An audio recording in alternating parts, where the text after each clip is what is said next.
ಎಲ್ರಿಗೂ ನಮಸ್ಕಾರ. ಏಕೀಕರಣ ಚಳುವಳಿ ಹೊನ್ನೆಯ ಹಾದಿ ಕಥಾರೂಪಕ, ರಚನೆ ಮತ್ತು ನಿರ್ದೇಶನ ಶ್ರೀಧರಾಯನ್ ಹೆಗ್ಡೆ, ಶ್ರೀರಂಗ ಅಕಾಡೆಮಿ ಆಫ್ ಯೋಗ ಮತ್ತು ಆರ್ಟ್ಸ್ ಸಹಯೋಗದೊಂದಿಗೆ ಚಿಣ್ಣರ ರಂಗಭೂಮಿ ತಂಡದಿಂದ ಪ್ರಸ್ತುತ. ಕಥಾ ರೂಪಕದ ಹಿನ್ನೆಲೆ ಹೀಗಿದೆ. 1100 ವರ್ಷದ ಹಿಂದೆ ಕನ್ನಡ ನಾಡು ಕಾವೇರಿಯಿಂದ ಗೋದಾವರಿಯವರೆಗೆ ಹರಡಿತ್ತು. ಕನ್ನಡ ನಾಡು ಭಾಗ ಭಾಗವಾಗಿ ಹರಿದು ಹೋಗಿತ್ತು. ಬಾಂಬೆ ಕರ್ನಾಟಕ, ಹೈದರಾಬಾದ್ ಕರ್ನಾಟಕ, ಮದ್ರಾಸ್ ಕರ್ನಾಟಕ ಹಾಗೂ ಮೈಸೂರು.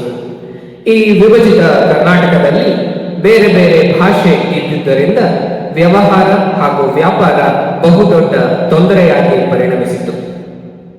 ನೂರಾರು ಹೋರಾಟಗಾರರು ಭಾರತ ಸ್ವತಂತ್ರದ ನಂತರ ಮತ್ತು ಪೂರ್ವದಲ್ಲಿ ಕನ್ನಡದ ಏಕೀಕರಣಕ್ಕೆ ಹೋರಾಟ ನಡೆಸಿ ಪರಿಶ್ರಮಿಸಿದರು.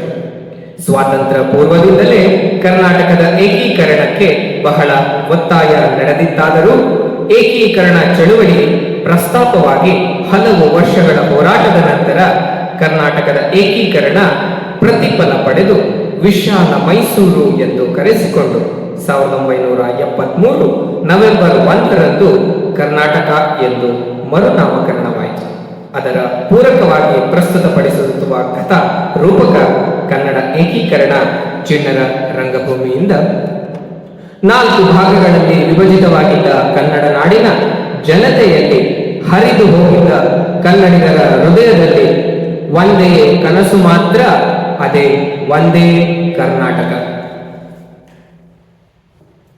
ನಾವು ಕನ್ನಡ ನಾಡಿನ ಮಕ್ಕಳು. ಕನ್ನಡವೇ ನಮ್ಮ ಜೀವ. ಕನ್ನಡವಿಲ್ಲದೆ ಜೀವನವಿಲ್ಲ. ಅರೆ, ನಮ್ಮ ಊರು ಬಾಂಬೆ ಪ್ರಾಂತ್ಯಕ್ಕೆ ಸೇರಿದಂತೆ. ಹಾಗಾದರೆ ನಾವು ಕನ್ನಡಿಗರು ಅಲ್ವೇನೋ?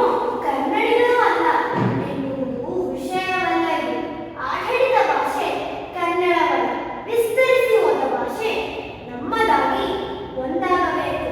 ಹೌದು, ಆದರೆ ಸರ್ಕಾರದ ಕೆಲಸ ಮಾಡಿದರೂ ಕನ್ನಡದ ಹೆಸರು ಕೇಳಿದರೆಲ್ಲರಿಗೂ ಹೋಗುವಂತೆ.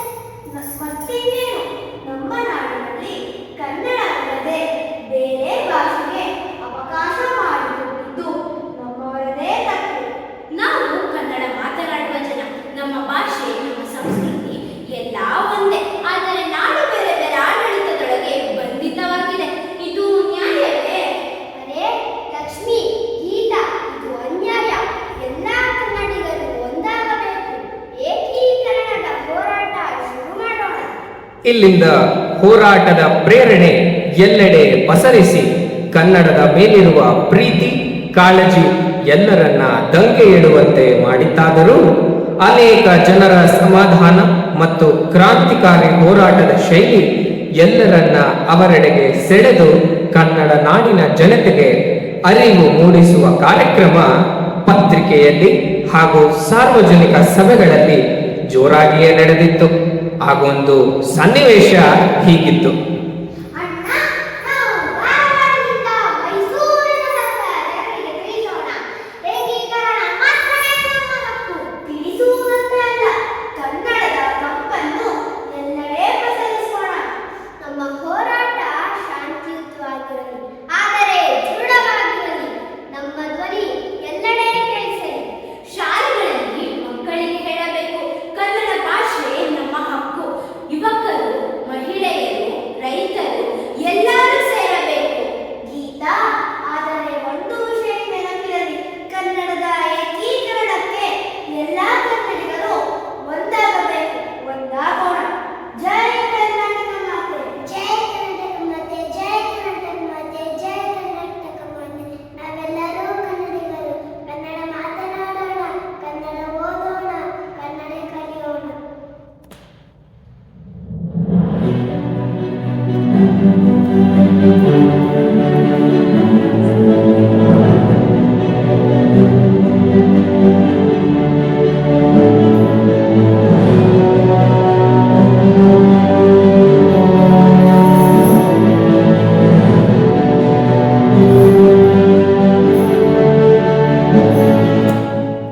ಕನ್ನಡ ನಾಡಿನ ಹೋರಾಟ ಜ್ವಾಲೆಯಾಗಿ ಹರಿದು ಹೊತ್ತಿತ್ತು. ಇದು ಜನರ ಮನಸ್ಸಿನ ಒಗ್ಗಟ್ಟಿನ ಬೆಂಕಿ. ಅನೇಕ ಸಭೆಗಳು ಚರ್ಚೆಗಳು ನಡೆಯುತ್ತಾ ಇದ್ದವು. ಹೋರಾಟಗಾರರ ಬಲಿದಾನ ಫಲ ನೀಡಿದಂತೆ ಒಂದು ದಿನ ಭಾಸವಾಯಿತು. ಅನೇಕ ವರ್ಷಗಳ ಪರಿಶ್ರಮದ ಫಲವಾಗಿ 1956 ನವೆಂಬರ್ 1ರಂದು ನಮ್ಮೆಲ್ಲ ಕನ್ನಡಿಗರ ಕನಸು ನಿಜವಾಯಿತು.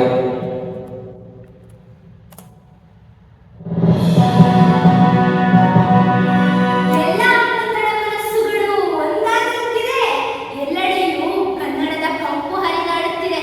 ನೋಡಿ ಅಣ್ಣ, ನಮ್ಮ ಕನಸು ನಿಜವಾಯಿತು. ಏನಾಯಿತು? ಎಲ್ಲ ಕನ್ನಡ ಪ್ರದೇಶಗಳು ಸೇರಿ ಮೈಸೂರು ರಾಜ್ಯ ಎಂಬ ಹೆಸರಿನಲ್ಲಿ ಏಕೀಕೃತವಾದವು. ಹೌದು ಗೀತಾ, ಜನರ ತ್ಯಾಗದ ಜಯವಾಗಿದೆ ಎಂದು ಹೆಸರೇ ಬದಲಾದರೂ ಮನಸ್ಸು ಒಂದಾಗಿದೆ.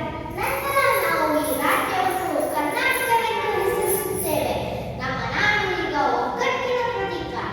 ಕಾಯಂದರೆ ದಸ್ತೂರು, ನಾಯಂದರೆ ನನ್ನದು, ಗಾಯಂದರೆ ಸದೃಢ ಭಾಷೆ, ನನ್ನ ಕನ್ನಡ ಭಾಷೆ ಎಂದು ಹೇಳುತ್ತಾ ಇದು ಕೇವಲ ನಾಡಿನ ಏಕೀಕರಣವಲ್ಲ, ಇದು ಆತ್ಮಗಳ ಏಕೀಕರಣ, ಸಂಸ್ಕೃತಿಯ ಏಕೀಕರಣ.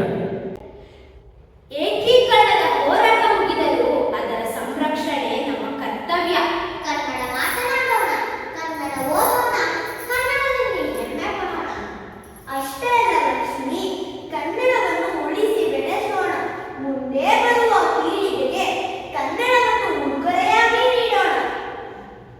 ಏಕೀಕರಣ ಬರೀ ನಕ್ಷೆಯಲ್ಲಿ ಅಲ್ಲ, ನಮ್ಮ ಹೃದಯದಲ್ಲಿ ಇರಲಿ. ಒಗ್ಗಟ್ಟಿನ ಕನ್ನಡಿಗರೇ, ನಮ್ಮ ನಾಡೇ ನಮ್ಮ ಗೌರವ. ನಮ್ಮ ನಾಡೇ ನಮ್ಮ ಗೌರವ. ಎಲ್ಲರೂ ಒಂದಾಗಿ ಕೂಗೋಣ. ಎಲ್ಲರೂ ಒಂದಾಗಿ ಹೋಗೋಣ. ಜೈ ಕರ್ನಾಟಕ, ಜೈ ಕರ್ನಾಟಕ, ಜೈ ಕರ್ನಾಟಕ, ಜೈ ಕರ್ನಾಟಕ. ಜೈ ಕರ್ನಾಟಕ.